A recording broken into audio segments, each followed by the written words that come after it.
সেদিন নিজের হাত পা নিজের বিরুদ্ধে সাক্ষী দিবে যারা জাহান্নাম, কারণ জাহান্নামীরা বলবে না আল্লাহ করি নাই, তোমার ফেরেশতারা ভুলে লিখছে, আল্লাহ আরেকজনের আমলনামা আমার দিয়ে দিছে, এই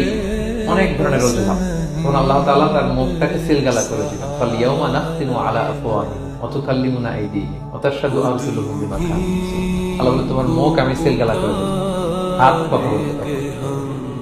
পা সাক্ষী দিবে কোথায় যে পাপটা করছে। আপনি অবাক হন, কি রে, এই হাতে তো কত আংটি পরলাম, এরপর কত লোশন মাখলাম, হ্যাঁ, কত সুন্দর বডি ওয়াশ দিয়ে হাতটাকে ক্লিন রাখলাম, তারপর হাতের মধ্যে গ্লাভস পরলাম, হাত পা কত যত্ন আমি নিলাম, এই হাত পা আমার বিরুদ্ধে কথা বলে রাগে মানুষ বলবে ওয়াকালু জুলুদিহিম লিমা শাহিদতুম আলাইনা, কি রে আমার বিরুদ্ধে কথা বলিস কেন? তো হাত পা বলবে ফাদ আনসাকানাল্লাহ আল্লাযী আনসাকা কুল্লা শাই, ওই আল্লাহ আজকে আমাকে কথা বলার সুযোগ দিয়েছে, যে আল্লাহ চাইলে যে কাউকে যে কোনো সৃষ্টিকে কথা বলার সুযোগ